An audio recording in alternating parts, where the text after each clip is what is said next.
मोहम्मद हसन का सलाम पहुंचे।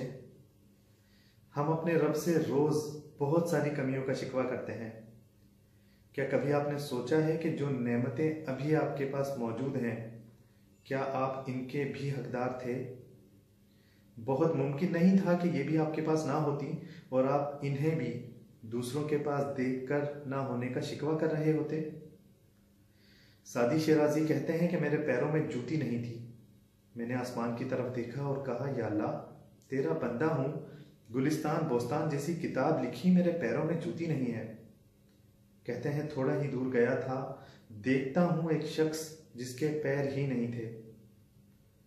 कहते हैं मैंने फौरन सजदा शुक्र अदा किया और रब से अपने शिकवा की माफी मांगी। हम भी तो यही कर रहे हैं अपनी जिंदगी में कि अच्छी सेहत, हाथ पैरों की सलामती का कभी शुक्र अदा ना किया होगा, लेकिन पैरों की जूती का शिकवा जरूर होगा। एक वाकये से ये बात आपको समझाता हूं। एक लड़की ऑफिस जाने के लिए उठती है, लेट हो जाती है तो ब्रेकफास्ट नहीं ले पाती। जल्दी जल्दी में घर से निकलती है और एक दुकान से बिस्किट का एक पैकेट लेकर अपने बैग में रख लेती है। बस स्टॉप पर पहुंचकर बस का इंतजार कर रही होती है कि देखती है सामने पानी का कूलर लगा है, पानी पी लूं। पानी पीने के लिए आगे बढ़ती है। पानी पीकर जब वो पलटती है तो देखती है कि उसके बैग के पास एक लड़का बैठा है जो कि उसके बिस्किट बड़े मजे लेकर खा रहा है।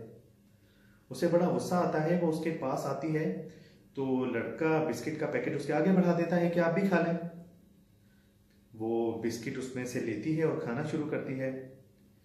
जब लास्ट बिस्किट रह जाता है तो वो लड़का क्या करता है कि उस बिस्किट के दो हिस्से करता है, एक उसे दे देता है और एक खुद खा लेता है। उस लड़की को मजीद गुस्सा आता है कि ये कैसा बेशरम इंसान है।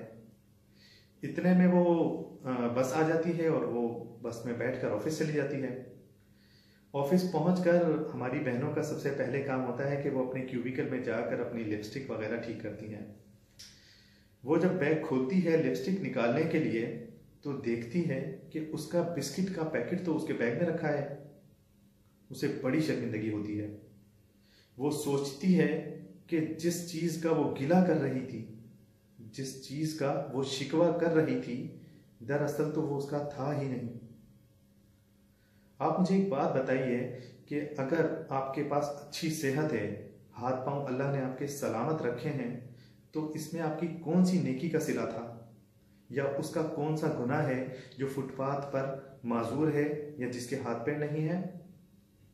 या अगर अल्लाह ने आपको बाइल्म बनाया है, बाशऊर बनाया है, तो इसमें आपका कौन सा कमाल है, आपकी कौन सी नेकी का सिला है ये? और उन लोगों का क्या गुनाह था जो दीन दुनिया से गाफिल लोग हैं? या अगर अल्लाह ने आपको अच्छी सेहत के साथ औलाद अता की है तो मुझे बताइए कि आपकी कौन सी नेकी का सिला है ये? क्या कभी आपने उनकी अजियत महसूस की है जिनकी औलादें माजूर होती हैं या बीमार होती हैं?